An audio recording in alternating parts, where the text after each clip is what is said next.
Assalamualaikum warahmatullahi wabarakatuh. Saya dengan Ayu Anggraini Putri, NIM 106200067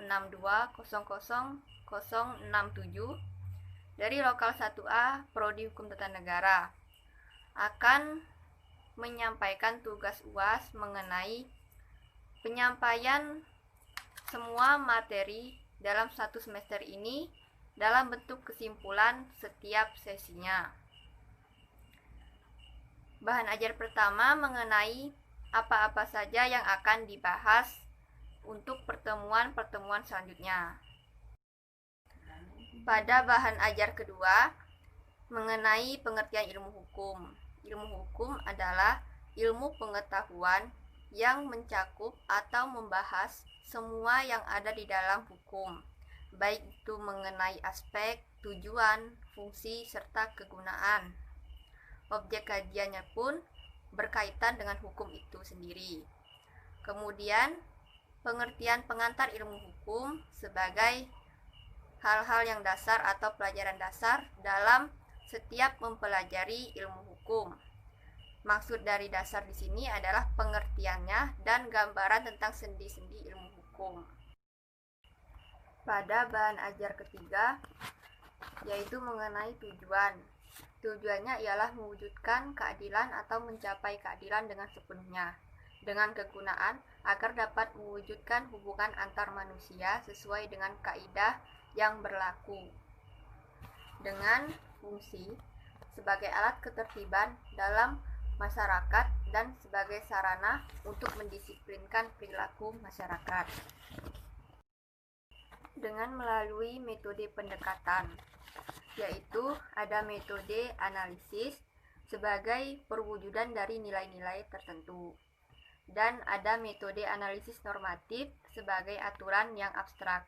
Abstrak di sini berarti isi dokumen yang isinya singkat dan akurat, serta metode sosiologis merupakan metode dalam pengaturan masyarakat dan metode historis dilihat dari sejarah hukumnya. Selanjutnya, pada bahan ajar keempat mengenai sejarah tata hukum.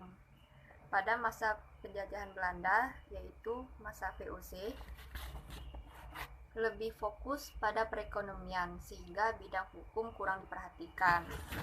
Dan pada masa Hindia Belanda, bidang hukum mulai diperhatikan, dan pada masa ini Belanda lebih banyak berpijak pada Perancis. Kemudian pada masa Jepang, yaitu mengatur segala hal yang diperlukan dalam pemerintahan yang disebut dengan Osamu Kanrei.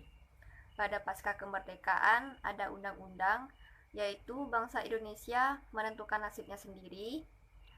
Pada konstitusi RIS, tata hukum yang berlaku yaitu pada tahun 1945 sampai 1949. Kemudian pada Undang-Undang Dasar sementara,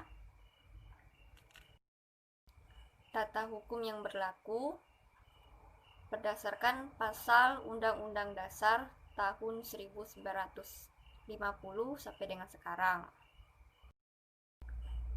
Kemudian pada bahan ajar kelima mengenai masyarakat, manusia, dan kaidah sosial. Manusia selain sebagai makhluk individu juga merupakan makhluk sosial yang dimana akan membutuhkan satu sama lain. Maka dengan adanya masyarakat, mereka dapat saling membantu dengan didasari adanya kepentingan satu sama lain. Dan kelembagaan sosial ialah dalam suatu kelompok masyarakat dipastikan harus ada peraturan. Maka kaidah sosial ini berguna sebagai pedoman dalam mendisiplinkan di antara sesama golongan. Selanjutnya pada bahan ajar ke-6, hukum dalam arti ketentuan penguasa berarti keputusan-keputusan hakim yang memiliki wewenang. Sedangkan hukum dalam arti ketentuan petugas berarti dalam bentuk penggerak atau yang sebagai pengarah atau pengatur dalam menertibkan masyarakat. Kemudian definisi hukum ialah peraturan atau adat yang secara resmi telah dikukuhkan oleh penguasa atau pemerintah. Isi kaidah hukum ada perintah yang berarti harus ditaati, ada larangan yang berarti harus dihindari, dan ada kebolehan. Sifat-sifat kaidah hukum ada dua. Yang pertama imperatif, berarti kaidah hukum dalam berbuat tidak dapat dikesampingkan. Sedangkan fakultatif, kaidah hukum dalam berbuat dapat dikesampingkan. Dengan adanya unsur yaitu adanya tingkah laku atau peraturan masyarakat yang diatur. Kemudian segala hal yang ditentukan dan disahkan oleh badan-badan pemerintah serta adanya sanksi.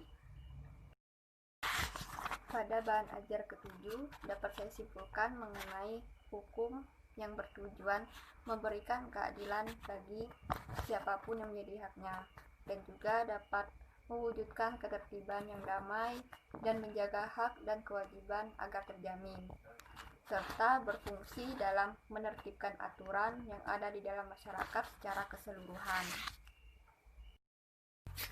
Kemudian pada bahan ajar ke-9 yang dapat saya simpulkan yaitu mengenai sumber-sumber hukum. Sumber-sumber hukum merupakan segala suatu hal yang menimbulkan akibat yang memaksa dan mengikat, serta apabila dilanggar akan mendapatkan sanksi. Kemudian sumber hukum formil adalah tempat atau sumber dari peraturan yang memperoleh ketentuan hukum. Sementara sumber hukum material ialah faktor dalam pembentukan hukum tersebut. Pada bahan ajar ke-10 mengenai subjek dan objek serta cakap dan tidak cakap dalam melakukan perbuatan hukum. Subjek di sini ialah sebagai yang bertindak, sedangkan objek ialah suatu hal bisa berupa barang atau benda yang bersifat bermanfaat. Dan cakap atau tidak cakap dalam perbuatan hukum berarti sanggup dan mampu dalam bertanggung jawab setiap hal yang diperbuatnya. Pada pertemuan ke-11, kesimpulan saya ialah objek hukum tidak hanya benda. Benda di sini memiliki arti luas, yaitu dapat dilihat atau dapat dimiliki, dan dalam arti sempit hanya dapat dilihat. Benda ada benda tak bergerak dan benda bergerak, dan benda berwujud dan benda tidak berwujud. Selanjutnya pada pertemuan ke-12 mengenai hak dan kewajiban. Hak adalah sesuatu yang mutlak milik seseorang di mana hak atau kegunaannya pun tergantung kepada orang tersebut. Sedangkan kewajiban adalah suatu hal yang diwajibkan dilakukan dengan mengutamakan tanggung jawab masing-masing. Kemudian pada bahan ajar ke-13 mengenai peristiwa hukum. Peristiwa hukum ialah hal atau kejadian yang dapat menimbulkan suatu akibat hukum. Hubungan hukum berarti ada dua hubungan atau lebih yang dapat menimbulkan hubungan diantaranya. Semua itu harus ada dasar hukum agar dapat terjadi suatu hubungan hukum. Dan akibat hukum. Akibat hukum ada karena adanya peristiwa hukum. Berarti apa yang diperbuat dalam suatu perbuatan akan mendapatkan akibat dari perbuatan hukum tersebut. Selanjutnya pada pertemuan ke-14 yaitu mengenai asas hukum. Asas hukum berarti pendapat, pikiran dasar atau hal yang menjadi dasar dari suatu peraturan yang konkret dan bersifat umum. Konkret di sini artinya benar-benar ada, fakta, dan nyata. Fungsi asas hukum berarti mengesahkan pada rumusan oleh pembentuk undang-undang dan hakim, serta mewujudkan keadilan, persatuan, serta memperoleh hak yang sama. Selanjutnya, soal nomor 2 mengenai hal apa saja yang dapat saya petik dari satu semester ini. Yaitu yang pertama, melalui tugas video seperti ini, dapat melatih saya dalam berbicara secara lugas atau mengemukakan pendapat.